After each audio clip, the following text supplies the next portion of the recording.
ಸಿಂಹ ರಾಶಿ ಮೇ 2026 ರಾಜಯೋಗವೋ ಅಥವಾ ಸವಾಲೋ. ಮೊದಲನೇದಾಗಿ ವೃತ್ತಿ ಮತ್ತು ಉದ್ಯೋಗ. ಈ ತಿಂಗಳು ನಿಮ್ಮ ವೃತ್ತಿ ಜೀವನದಲ್ಲಿ ಸುಸಂದರ್ಭಗಳು ಹುಡುಕಿಕೊಂಡು ಬರ್ತವೆ. ದಶಮ ಸ್ಥಾನದಲ್ಲಿ ಗ್ರಹಗಳ ಸಂಚಾರ ಇರುವುದರಿಂದ ಉದ್ಯೋಗದಲ್ಲಿ ಬಡ್ತಿ ಅಥವಾ ಹೊಸ ಜವಾಬ್ದಾರಿಗಳು ಸಿಗುವ ಸಾಧ್ಯತೆ ಇದೆ. ರಾಜಕೀಯ ಅಥವಾ ಸರ್ಕಾರಿ ಕೆಲಸಗಳಲ್ಲಿ ಇರುವವರಿಗೆ ಈ ತಿಂಗಳು ಅತ್ಯಂತ ಯಶಸ್ವಿ ಎನಿಸಲಿದೆ. ಮೇ 15ರ ನಂತರ ನಿಮ್ಮ ಪ್ರಭಾವ ಕೆಲಸದ ಸ್ಥಳದಲ್ಲಿ ಹೆಚ್ಚಾಗುವ ಸಾಧ್ಯತೆ ಇದೆ. ಆದಾಯದ ಹರಿವು ಉತ್ತಮವಾಗಿರುತ್ತೆ. ಬರಬೇಕಿದ್ದ ಹಳೆಯ ಬಾಕಿ ಹಣ ಕೈ ಸೇರುತ್ತೆ.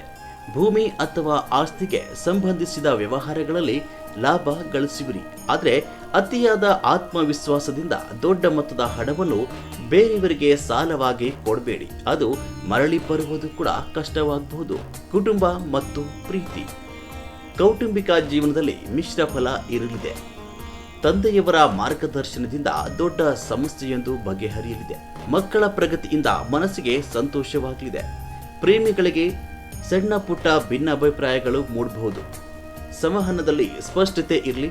ಮನೆಗೆ ಅತಿಥಿಗಳ ಆಗಮನದಿಂದ ಸಂಭ್ರಮದ ವಾತಾವರಣ ಇರಲಿದೆ. ಆರೋಗ್ಯ.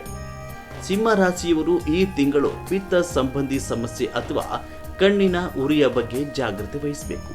ಅತಿಯಾದ ಕೆಲಸದ ಒತ್ತಡದಿಂದ ಮಾನಸಿಕ ಆಯಾಸವಾಗಬಹುದು. ಸೂರ್ಯನ ಬಿಸಿಲಿನಿಂದ ದೂರವಿರಿ ಮತ್ತು ಸಾಕಷ್ಟು ನೀರು ಕುಡಿಯಿರಿ.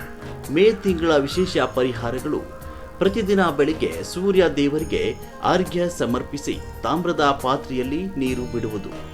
ಭಾನುವಾರ ಗೋಧಿ ಅಥವಾ ಬೆಲ್ಲವನ್ನು ದಾನ ಮಾಡಿ.